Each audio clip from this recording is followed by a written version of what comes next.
As the deadline ticks to another shutdown, President Donald Trump says he is not happy with the border security deal put together by a bipartisan group of lawmakers. I hope that there won't be a shutdown. I am extremely unhappy with what the Democrats have given us. It's sad. It's sad. They're doing the country no favor. They are hurting our country very badly. But we certainly don't want to see a shutdown.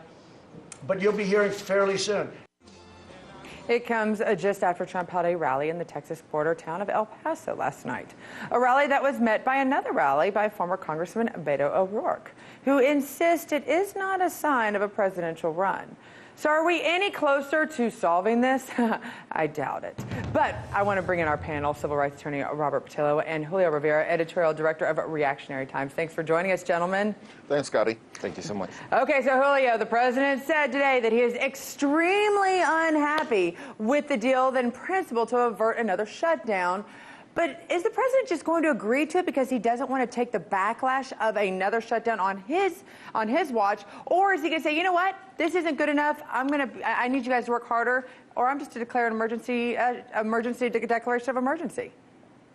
I think he should do a declaration of emergency. I think it's really pathetic at this point that, and so transparent even, that the Democrats are doing everything they can to obstruct President Trump on this one issue.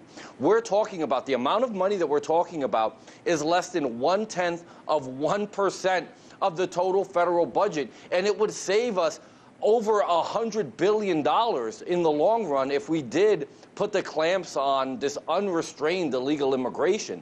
I mean, what I'm hoping that the president does do, like I said, is make the declaration of a state of emergency. But I hope that the American voters, particularly the Democrat voters, hold this against the Democrats in subsequent elections, because we've had 72,000 people die of drug overdoses. And it's not a matter of if, but a matter of when is the next legal American citizen going to be killed by one of these illegal immigrants. The safety of the American people is being compromised by the Democrats here. Well, that's the thing, talking about the Democrats, Robert, if the president decides that he is going to take this deal, are Democrats going to consider this another win for Nancy Pelosi, considering it's about fixing a fence? It's not necessarily the word wall's nowhere in it. It's 1/5 the money that he wants. It's reducing the beds and ICE. So is this going to be another chance for the Democrats to say, see, we do have more power than the president right now? Well, the truth is the president should have got this done during the 2 years where he had a Republican House and a Republican Senate to pass through this legislation. So the idea of Republicans trying to say that it's Democrats' fault that we're not securing the border is completely nonsensical. What will be a win for the Democrats is when we can get comprehensive immigration reform passed. Because as was stated previously, right now 55% of the illegal immigrants that come through this country come through on visa overstays through legal ports of entry. A wall will do nothing about that. We have an asylum issue, and we have a naturalization issue in this country where we need more judges, more courts to process these claims. We have to create a pathway to citizenship for individuals who are here, including the Dreamers, and we also have to make sure that we reform to ensure that individuals can come to this country and then return home after their guest visas expire, and then have a cyclical exchange between workers and fulfilling the jobs that are needed to be filled here in America. As long as we have this hyperbolic conversation about people being murdered by MS-13, and oh my God, but hold on, we got a whole lot more mass shooters who are killing people in this country who aren't illegal immigrants, and this idea that a wall will change that. Chicago. Hold on. The city, look, the city of Chicago has nothing to do with these lies and misinformation you're putting out here. If we want to talk about border security, let's have a real conversation. It's misinformation. This is what's actually happening to Americans. And the fact of the matter is the president offered some semblance of legalization to up to 1.8 million illegal immigrants last year, 3 weeks before DACA expired. The Democrats never stepped to the table because the Democrats could give a you-know-what about the Dreamers. Okay, but hold on, Julio, to Robert's point on this, do you not agree, though, that this would be better if the president was also talking about immigration reform, about the people that are here, the visas? That's nowhere in the discussion right now. So why aren't Republicans including that winning point that possibly we could all agree on?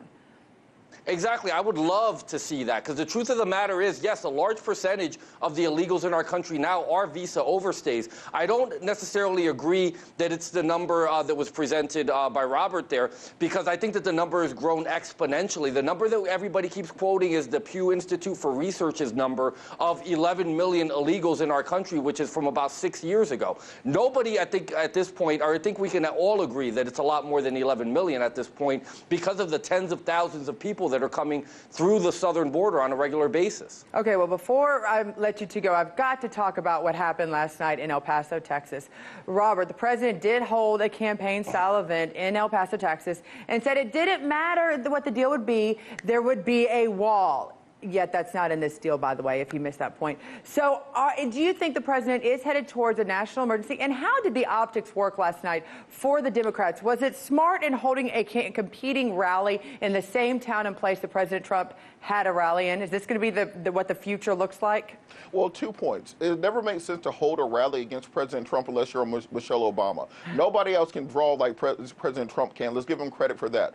But on this issue of the border wall and border wall funding going forward, the president has to stop ginning up these expectations on the far right. They're going to have a 30-foot concrete border wall that's 2,000 miles long from sea to shining sea. It's not going to happen, never going to happen, never was going to happen. And the more that he talks about it, the more that he makes unrealistic expectations for people like Mark Meadows and the Freedom Caucus, which makes a compromise less likely to happen. Let's have a real conversation with real solutions and not this simple hyperbolic campaign rhetoric. Well, that's the thing. Talk about rhetoric. Last night, Julio, it started off immediately, build the wall, and President Trump said, oh, but we're already building the wall. And I think a lot of people, that does not work well for a campaign chant. It's not as smooth coming off the tongue.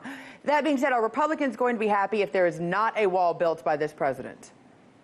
I think that his base is going to be particularly disappointed by that, and that may come back to bite him in 2020. But I think we are going to get something. There is some money in this, compromise if it is signed, by the 15th. I think that we have also infrastructure is going to be a big thing coming up. I don't know why we can't roll it into infrastructure, or he could do a declaration of an, state of an emergency. He could use some military funds. There's a lot of options, I think, for the president to get most of what he wants in terms of border security. Well, Robert, Julio, you always get exactly what you want, except I just can't give you more time, and I would do that if I could. Thanks for joining us tonight, both of you.